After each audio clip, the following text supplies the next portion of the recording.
Hi, everyone. Welcome back. I'm Michael Sandler, your host on Inspire Nation, along with. CJ Lou from the Fired Up with CJ show. Woo! Woohoo! Purification. Woo! I'm spraying purification spray. You could use that. If you've ever wanted to stay focused, on track, and with your eye on oh my! If you've ever wanted to stay focused, on track, and with your eye on the happiness prize, though fires may burn around you, then do we have the "Though the Fires May Burn" show for you? Today we'll talk about staying centered, staying grounded, and staying calm, even with embers at your back. That Yikes. plus we'll talk about cold tummies, hot weather, twitching eyes, Berkeley bliss, sleepless meditations, nature's 4th of July, paddling rivers, glowing living rooms, Oh no. an extinct volcano no more, the power of being last, and what in the world hummer-mania has to do with anything. Did you miss me, CJ? So welcome back to the show, CJ. Are you ready to shine? I am ready to shine. Woohoo! Okay, Michael, I haven't seen you tongue-tied ever in the... How many years have I known you? We've been doing the show for 3 years? And we did our first interview maybe even before that. Maybe, I don't know if it was before that, but we'll say at least 3 years ago. Okay, 3 years ago. I've never seen you so tongue-tied. Okay, what's happening for you? Oh, it's an exciting time. I don't even know where to begin. And Jessica and we're going to actually record a show on this too. It'll be from a different angle. But, all right. So how do I put this? It is such a fascinating time to be a human being and to be observing the nervous system. And it's not all nervous all the time, but it has just been wild here on so many different levels. Most importantly or dramatically, I'm doing 3 weeks ago, July 3rd, I'm doing an Ask Michael Anything on YouTube, our weekly YouTube live event. And it was going beautifully well. And I think we had a new video card in this computer, which that normally would be a story unto itself, that Michael actually took apart his computer, put in the video card. Nice. But that'd be minor at this point. So I'm doing that, and all of a sudden the internet goes down during an interview. The first and only time I have ever in the history of the show have the internet go off during an interview, and it kills off the live just towards the end. Get back online when the internet comes back up, or actually, I guess the electricity went out for about an hour. You get the electricity back, and you're thinking, what in the world took the electricity out midday? Right. It turns out a forest fire had started right in town Wow. from a shooting range, and one or two people allegedly firing tracer bullets, which are basically little sparkler bullets so that you can see where they go at night. And they hit the ground and they keep burning till they burn themselves out. And instead, they caught the town on fire, or the mountain behind the town on But fire. why were they sending these tracer bullets to begin with?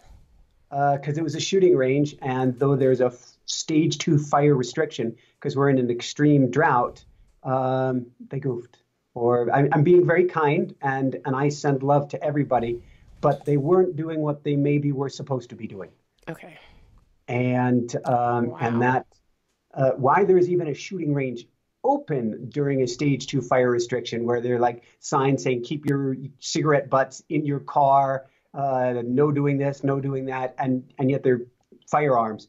Who knows? But fire started on the 3rd. By the 4th, it's chug-a-lugging with these 40,000 foot high plumes coming up, but it's staying outside of town. And there's like dramatic photos online of like Whole Foods parking lot full with people for the 4th of July, where telephoto zoomed in. There are giant flames leaping up behind them, but it's up a hillside on the other side of the highway.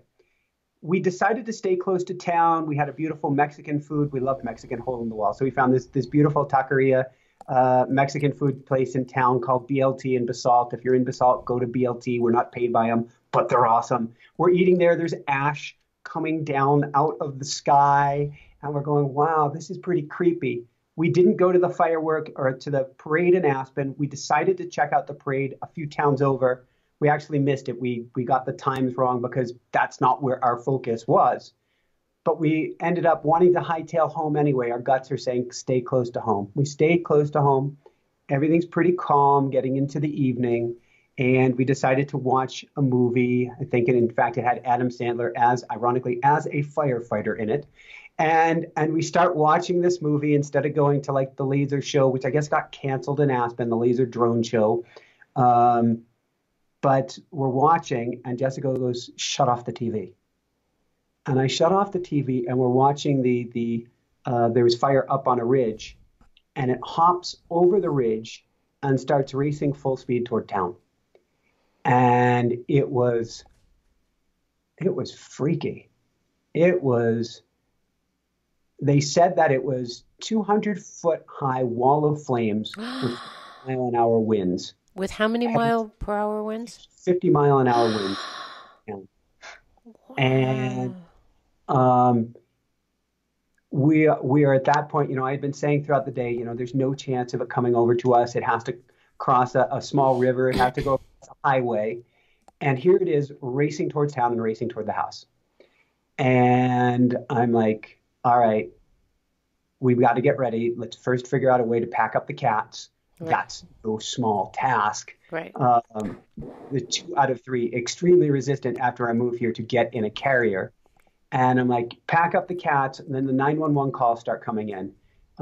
This area evacuate, this area evacuate, this area pre-evacuate. Nothing for us yet. And we're trying to get the cats packed up. And Jessica's working on that more than me. We get some of the cats in. One of the cats gets out. That's a whole story that Jessica will discuss. And then we get the first 911 call, I think around midnight, saying prepare to evacuate. And man, the emotions are just hitting me now. I haven't fully processed.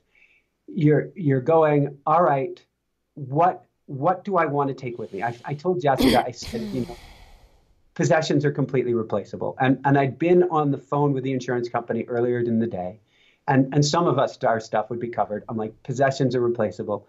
Not a big deal. And I joked, I'm like, it just make us lighter. It's all good. I'm like, what do we absolutely need? We need our computers. Get the computers in. What do you have that's nostalgic memorabilia? Get that in. Any photos, like wedding photos on the wall? Okay, we can replace them, but still, get those in. Anything else you need that's absolutely critically important, get that in. And then go back for kitties. And I'm like, I'm outside around 2 a.m, finishing loading up one of the cars, and we've done relatively well. And I turned to Jessica because it's such an emotional experience. You've got a wall of flames in front of the house. Now, the wall of flames made it to 1.5 miles from the house. Okay, 1.5 miles from the house. And what does a wall of flames mean? Is it you just see like 20-foot, 30-foot flames outside a mile away from you? It looks like the flames are in your yard. It's not nearly what it was for the people that it made it 80 feet from their house. Right. But you just see it's other than it's alive, it's dancing, it's like a campfire. It's got, the hook over the top as, the flames keep leaping into the air. At times it goes away and all you see is the smoke, and the smoke is then the black, and then it's gray, and then it's brilliant orange. And so giant smoke clouds glowing brilliant orange in front of you. Wow. And it keeps moving around. And I told Jessica at one point, I'm like, look, we could make mistakes right now. Don't worry about it. If we drop things and break it, don't worry about it. If we forget things, don't worry about it. If I fender bender a car right now, trying to back out and getting us out quickly, it just doesn't matter. We've just got to be ready to go. Cats are loaded up. 3:00. We still got another pre-evacuation call. Then things started to calm down. By 3:30, it looked like the fire, because the temperatures go down at night, and what feeds fire is dry air, dry fuel, heat, and sunshine, and wind. And so you've got no sunshine. The winds are starting to calm down. The temperatures are calming down, and it started to calm down. So somewhere at 3:45 or so, I took a little nap till about 6. Jessica stayed on duty. I said, this is like a college drive across the country. I'll get the first shift. We know you can sleep and nap during the day. I can't. So we took turns. The next day was touch and go, camped out at the house the whole day. In the morning, the whole valley was just filled with a blanket of smoke. The wildest thing we've ever seen. Fire lit back up in the afternoon. were still on pre-evacuation status through the weekend. And it wasn't till Monday morning that I really started to unpack everything and put life back together. We're still, it's a funny thing. I saw an email or a Facebook comment a little while ago from somebody up in Montana that deals with forest fires. And she said, pray for an early winter. The fire right now is still burning out of control. It has containment mostly around town. It's grown dramatically bigger in the last 2 days again. We are looking at, there's an 11,000-foot mountain in front of our house called Basalt Mountain. And it's an 500,000-year-old extinct volcano. And it's on fire. There are plumes of smoke and jets of smoke. And even in the daytime, you see fire leaping up out of the trees. It was, for a week and a half, it seemed more like it was smoldering. And over the last few days, it's kicked back to life. In fact, wait, you mean the volcano has kicked back to life? Or I don't understand.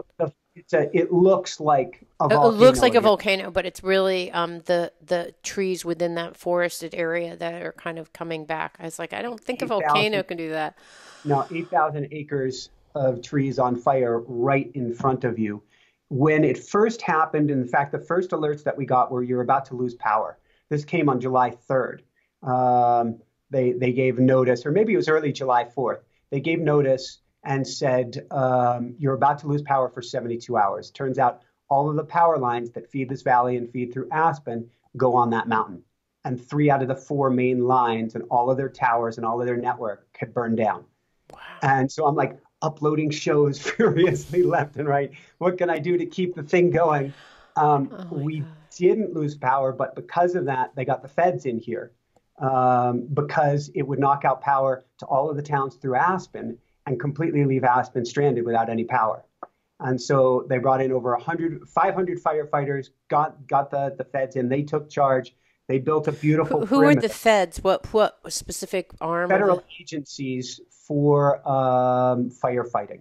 Oh, I didn't realize that there's specific federal resources that can be reallocated. Federal resources. I didn't realize that can help with forest fires and that kind of stuff. Wow. So it got downgraded to a local level last week after they held a parade, which was really cool.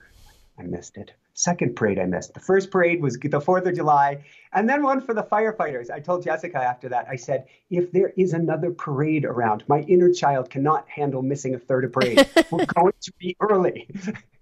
I had just finished a coaching session. I didn't know it'd be like a flash in the pan parade. And we had driven down there fast and everybody's leaving. We're like, oh.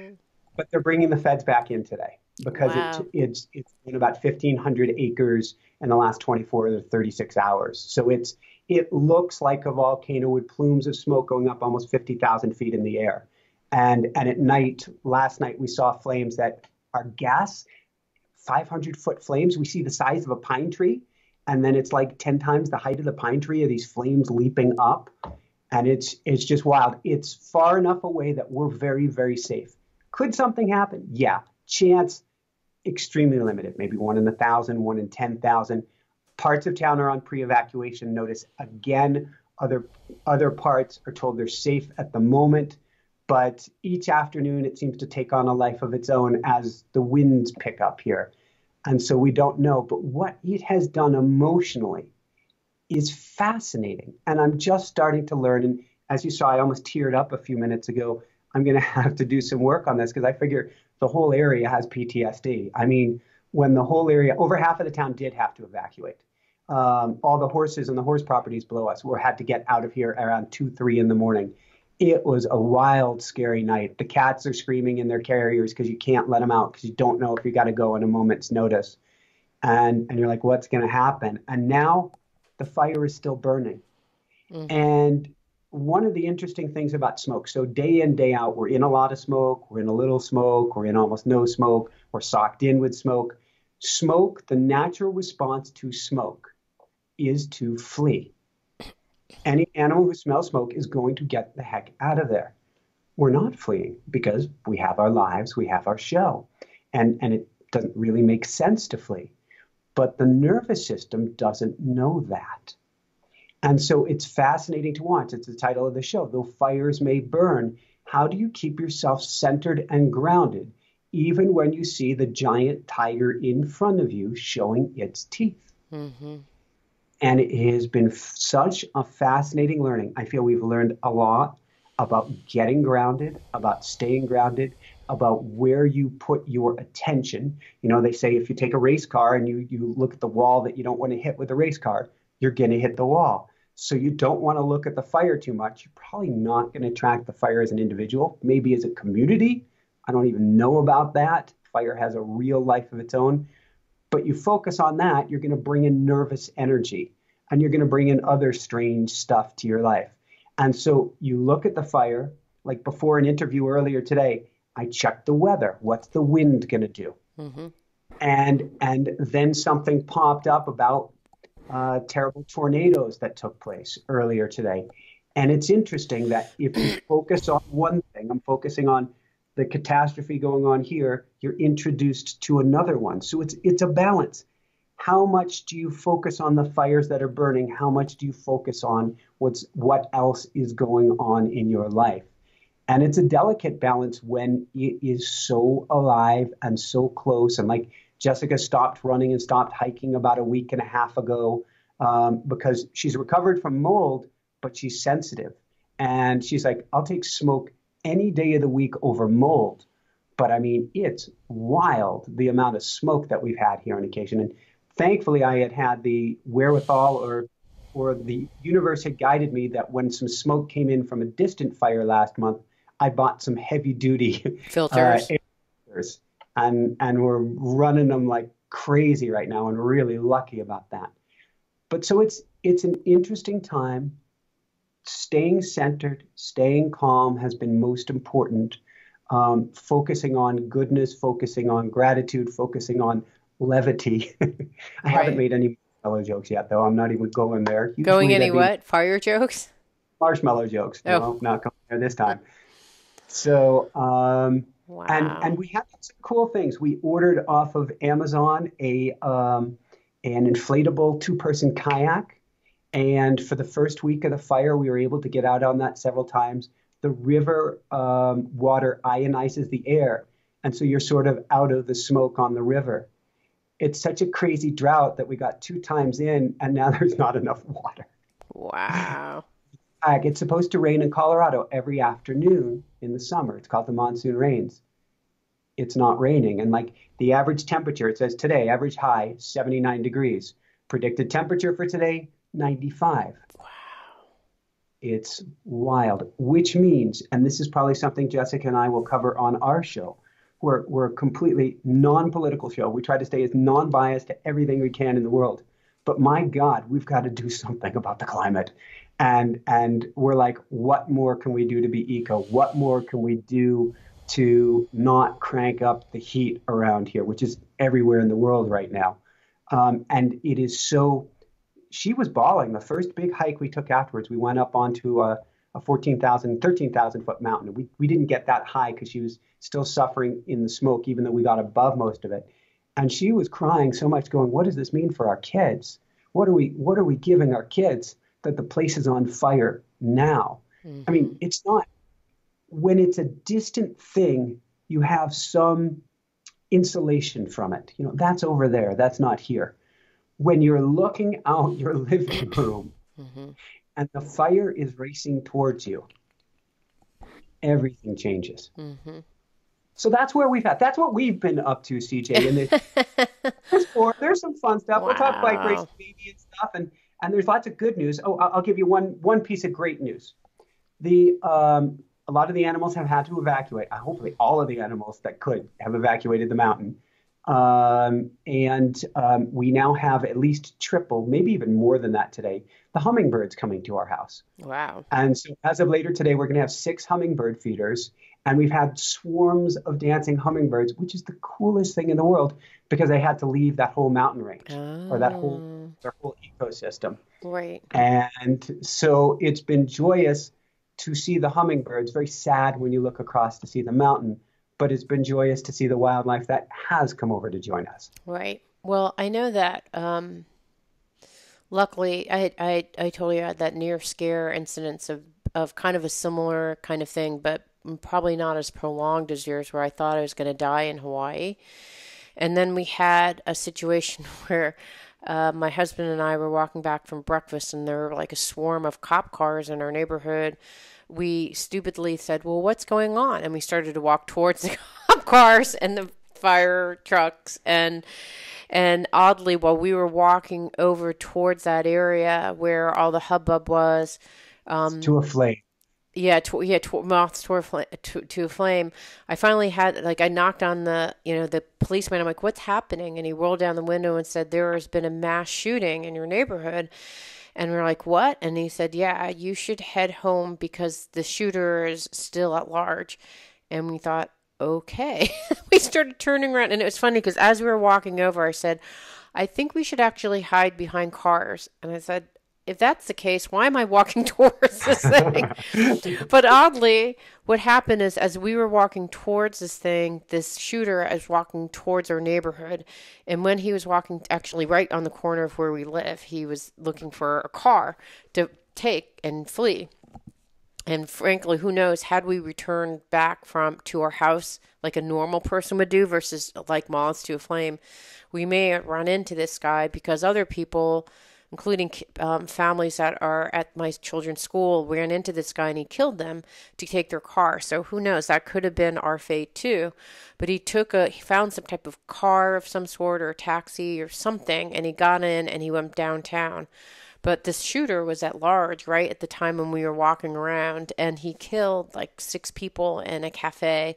And so that rocked our whole neighborhood for a really, really long time. I would say for about a week, everyone around here was kind of like, PTSD, the same kind of thing. So it's a big deal. I mean, I think what you just are still going through is a pretty big deal, frankly, because it's scary because it's the unknown happening at any moment. It's the unknown. There's not a real chance it could happen. Although I never thought there was a chance of it getting to 1.5 miles from us. But it's extremely unlikely at this point.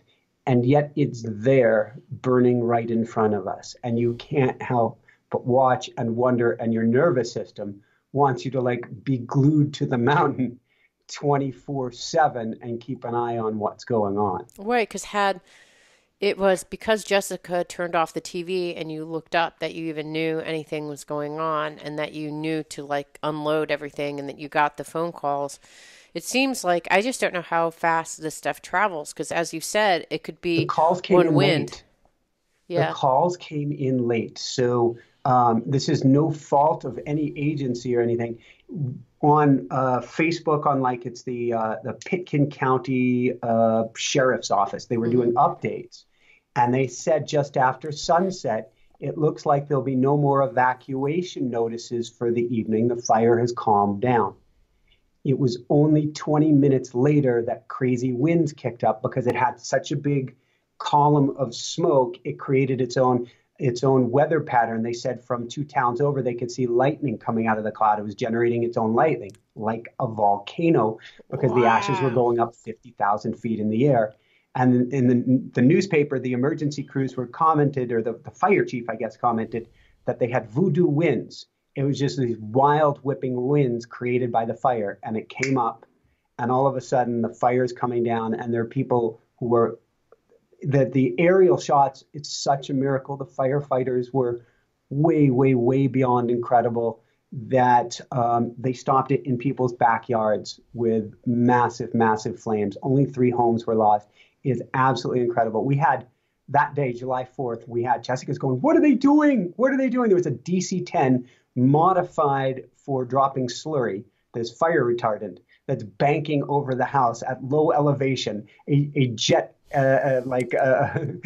jet plane. She's going, are they lost? Is the airport closed? It was a war zone. Helicopters, everything. Yeah, because you're trying to protect, putting probably a ring around your house so that it doesn't. Yeah. We had a fire in the same crazy neighborhood that I live in. We had a fire and it hit one house and then it hit the electrical cords and flew over to another house. And it was just like this, like the same thing, it could happen in the city too. And because the houses are so close. And so this neighbor had like one house that just got burned down and a couple houses that got torched. I mean, because fire leaps. And so at any point, like you said, it sounds like it's slow moving, but then you can't, unless you can predict nature and its winds, you can't really predict. So that's very traumatic. Can you, so have you been able to sleep? And what have you done to, Um, to stay grounded? so the first few nights, it's a brilliant question. The first few nights, we got almost no sleep. Jessica never even got a nap that first day. And the second night, we didn't get much sleep at all. I think by the third day, we were just jet lagged, so exhausted and like moving in an ether. We tried to get some decent night's sleep that time. Now we're doing fine. We lost our meditation practice, our automatic writing, our whole morning routine. It's gone for a few days. So the first thing was let's put that back into place.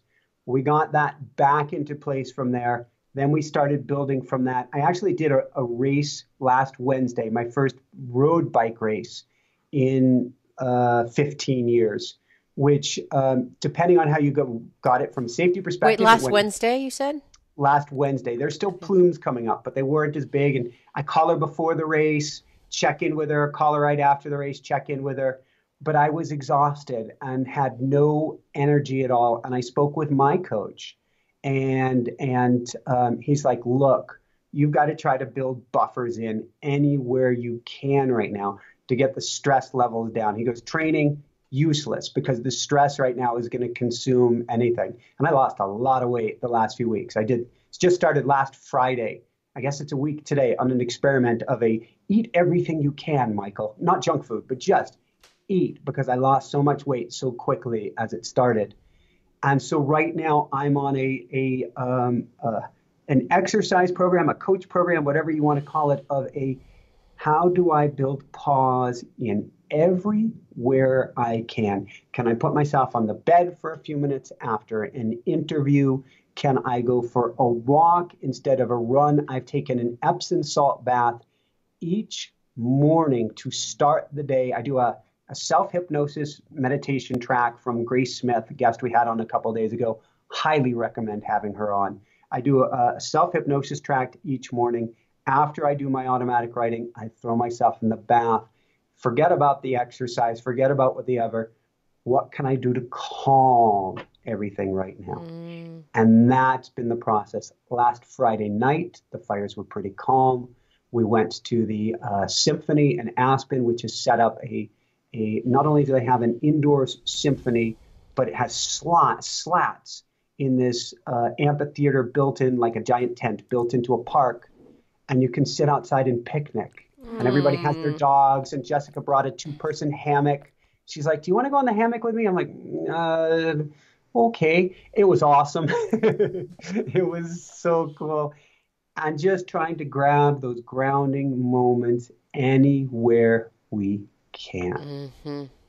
That's great. I didn't have, I kind of created my own emergency state where I told you we were remodeling our house. And I think I counted at one point, I'm like, I don't know why I'm so crabbed out. It's not that big of a deal. And then I realized that we had 10 simultaneous projects running at one point, and they're all different kinds of things. So I'd have like a These are work fires. project. Yeah, so I was doing a work project. I'm like, okay, we need to, and then a little bit, and then it's like, then there's somehow guy doing a landscape. I'm like, oh, can you do this? And don't forget to do this. And then we had a cleaning person. We just like 10 different projects simultaneously happening. And I was so stressed out. And luckily, I had a very long meditation retreat. Well, I had a Thursday through Sunday meditation retreat. And, usually my meditation retreats are full of like this just energetic cleansing and insights and clarity. And this time I pretty much fell asleep during like, let's say there's 6 meditations, Well, then you at needed it. least 50% of them I was like, I just couldn't keep my eyes open. I was just so stressed out. And I think that what I guess the insight that I gather from that is that we do need to rest. And if you don't build in those times of rest like you're doing, then what happens is it's going to catch up to you either through eroding your body. I mean, something's got to give.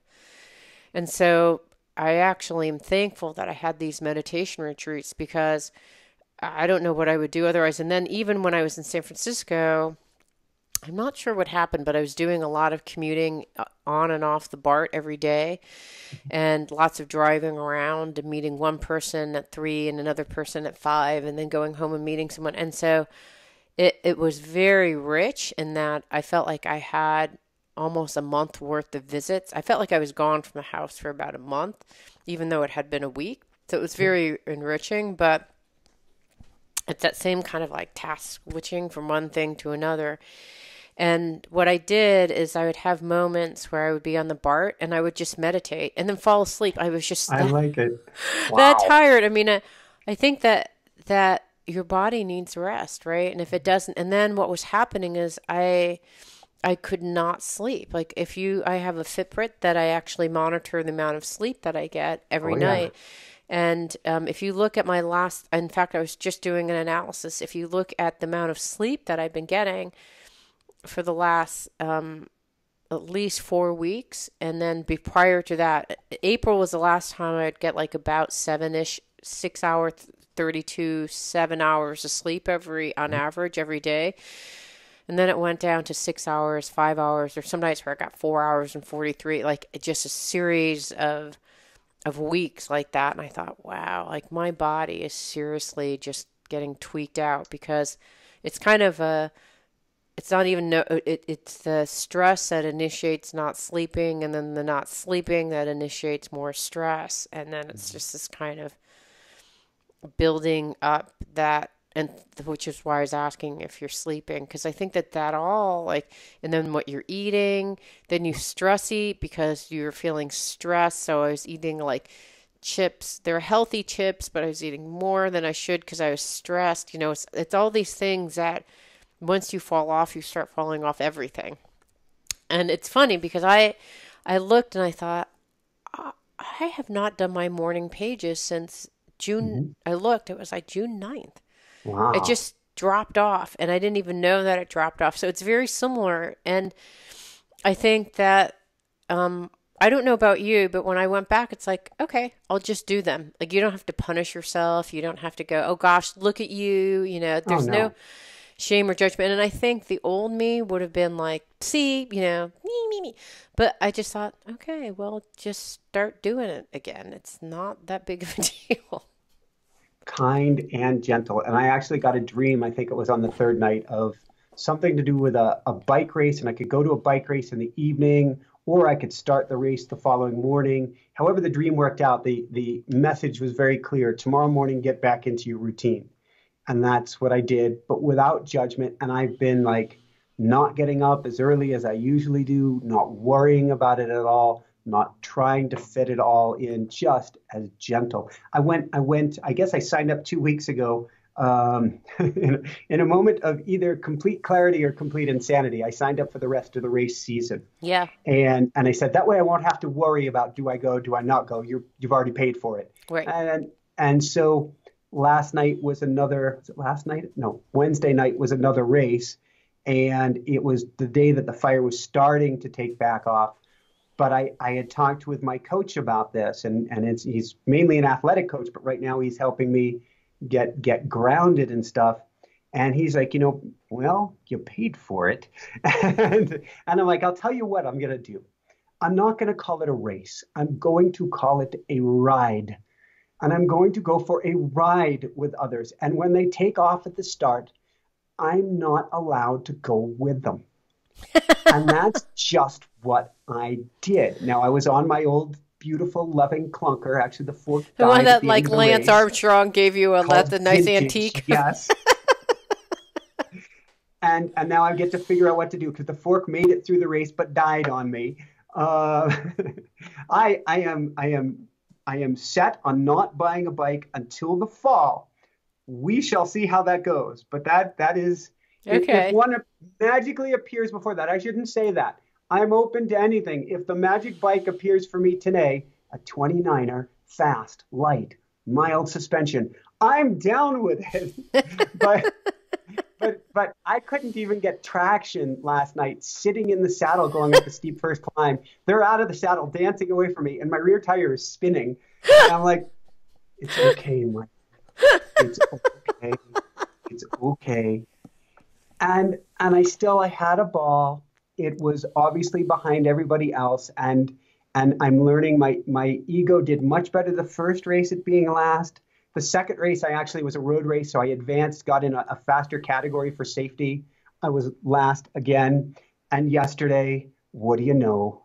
I was last. But we're in a large group, and this time I beat more of the people in the other categories. So I am progressing, but I wouldn't allow myself to dive into my chi.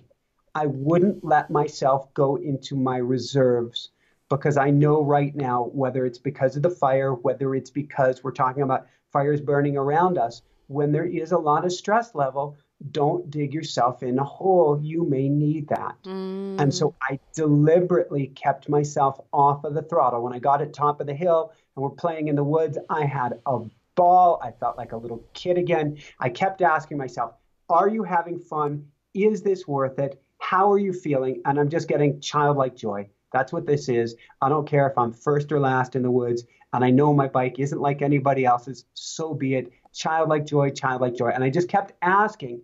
And then I said, I want you to anchor it in then. If you're really having fun here, when you could be at home fretting over the fire, I want you to anchor and ground this in. And that made it so special that, $20 race, $50 race, $500 race, whatever you want to call it, it would have been so worth it because of how great I felt in the moment. I met with this gentleman, and his name is John Burney.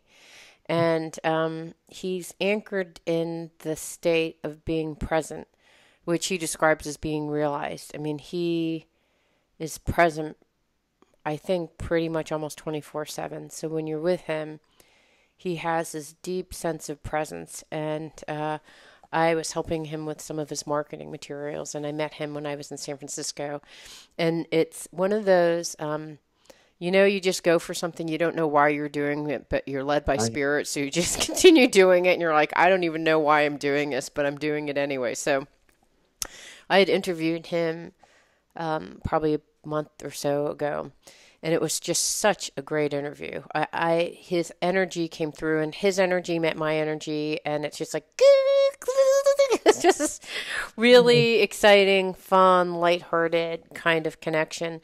And I was saying, well, what can I do to help you with your marketing? And I was like, oh, did that just come out of my mouth? Because I'm so busy right now. I have no time to help anyone. And I just thought, well, I'm going to ask him anyway. So it just came out of my mouth. And then he said, well, I'm going to be in Seattle. So we got together when we were in Seattle. And I said, well, actually, 2 weeks from now, I'll be in Berkeley. Yeah. So let's get together. So here I am pretty much practically with a stranger. I'm entering into his house, into the stranger's house. We don't know how much time either one of us has, but we both have the afternoon off.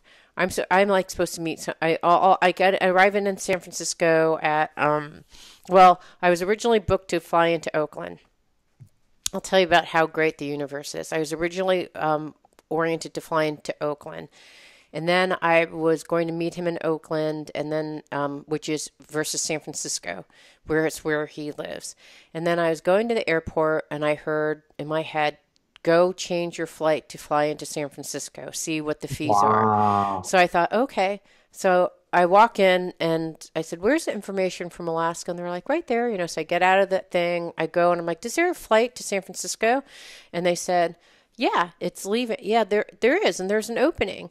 And I think it was $50 more to go. And it would have cost me that amount, with Ubers and transportation. So I thought, it's about the same amount of money. I might as well just go because it's going to avoid this gigantic commute from San Francisco to Berkeley and all this other stuff. So I said, okay, good. I'm going to do it. When does the flight leave? And she said 10 minutes.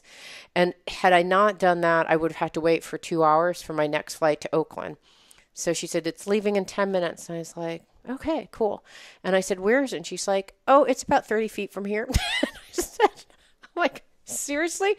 And I thought, and it's really hard to get flights into San Francisco because of the fog. So lots of the flights delayed. I'm like, is it going? She's like, yeah, it's boarding in 10 minutes. And I was like, all right, I'm on. So I switched this the whole flight. But before that, like everything was just kind of aligning. And then on the flight back, we decided to, I booked it out of San Francisco because it was going to be like $600 cheaper for my three family members and I to go. Mhm. So I booked it to San Francisco, but really we were in Oakland, so the reverse thing happened. And I told my meditation teacher, and I'm like, I'm just praying that we can get another flight. And ideally, I'd like to arrive later because it's just so, our house is blown apart in six different directions. And then I wake up in the morning and it's like, your flight is canceled. I was like, okay. So I call up and I was like, my flight's canceled. They're like, yes, your flight from San Francisco is now canceled. The plane, like the whole flight is canceled. And we're Mhm. going to book you to go to San Diego and it's going to take 4 hours to get home. I was like, this should be an hour and a half flight. And I said, is there anything flying from Oakland to Seattle versus San Francisco? And they're like, sure. And I was like, are there 3 seats? And she's like, yes. And then Ta-da! without any having to pay any penalty fees or $600 more, we're finding ourselves on a better flight in a better location. And it just kind of miraculously appeared out of the ethers. And so stuff like that was happening.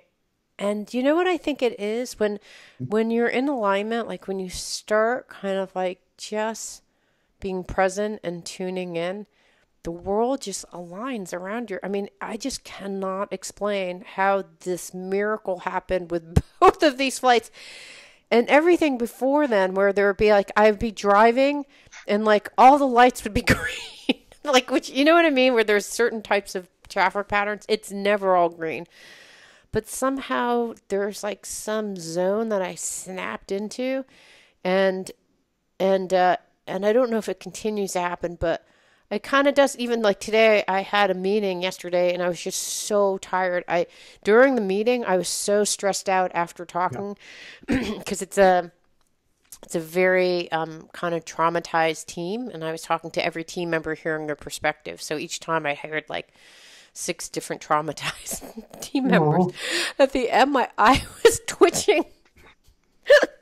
you were And I traumatized. wasn't not traumatized, but it was like I was taking in so much. My eye was twitching. And I thought, oh my God. And I looked at my Friday and it was meeting after meeting after meeting, all of which, aside from this and a meeting this afternoon, got canceled.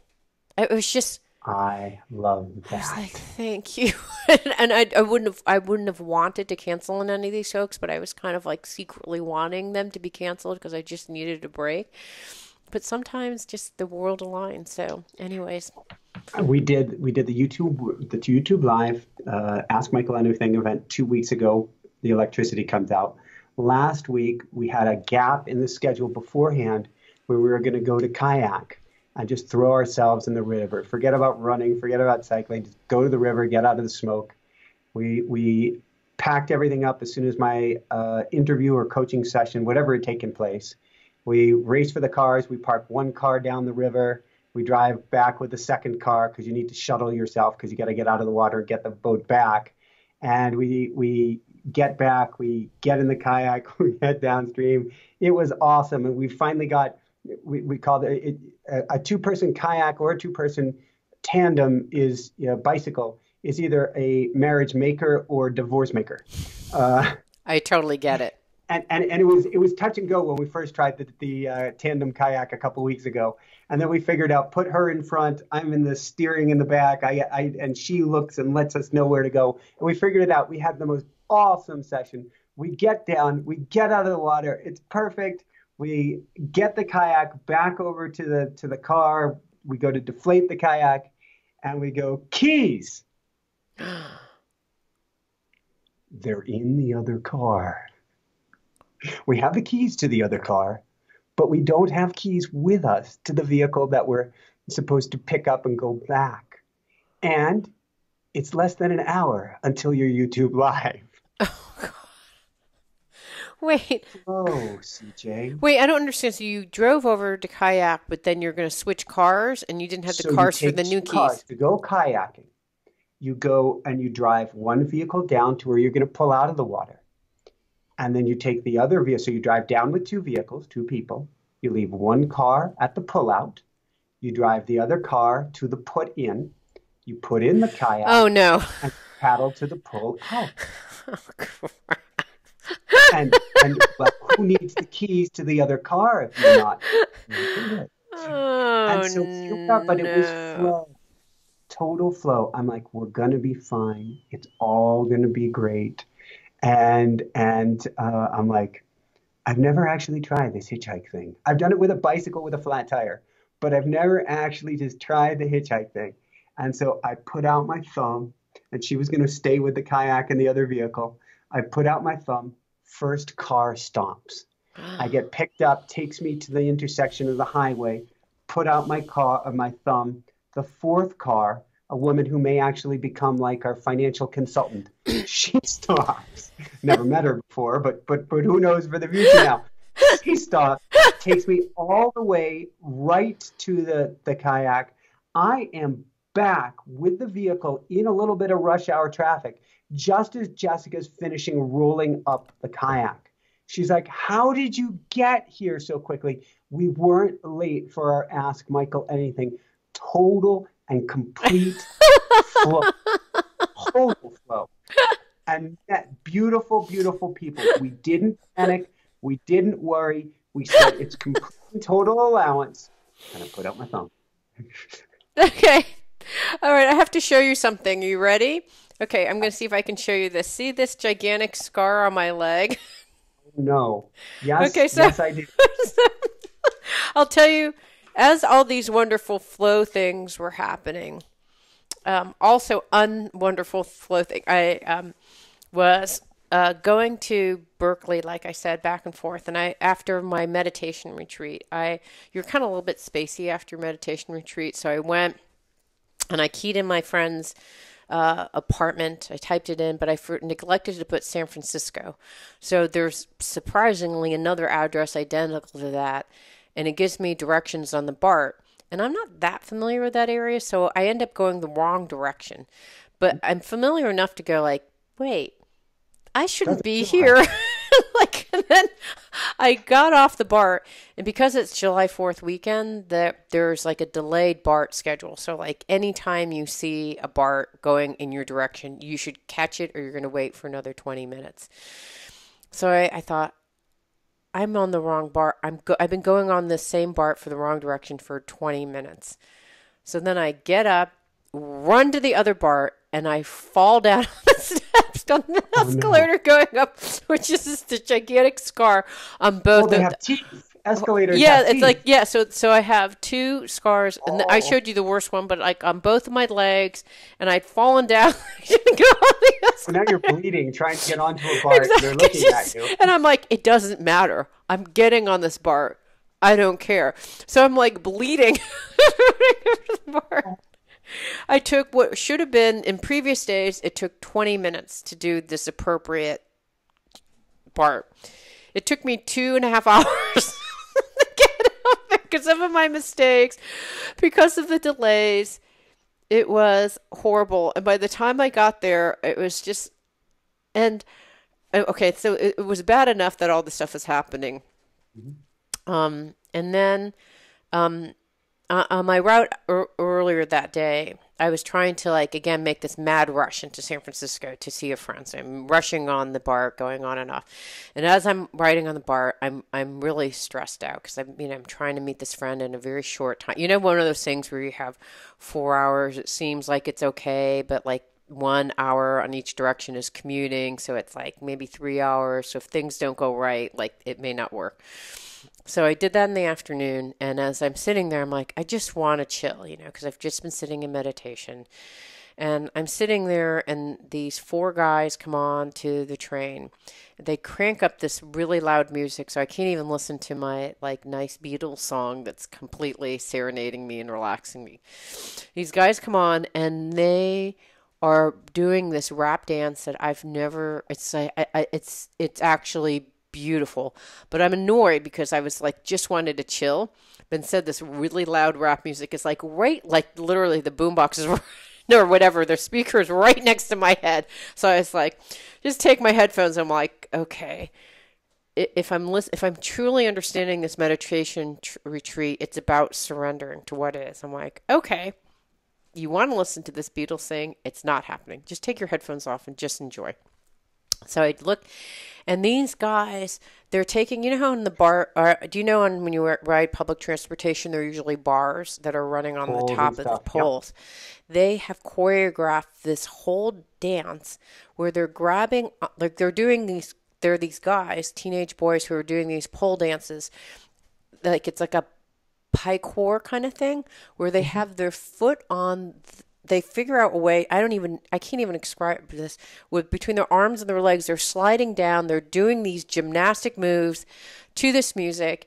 It's fabulous. I'm getting like this Cirque du Soleil rap version thing. And I was like, thereabouts. I was like, all right. Like, look, you surrendered into this, and actually this was freaking incredible, right? And these guys had this beautifully choreographed dance. They were really having fun, and I thought, see what happens when you surrender.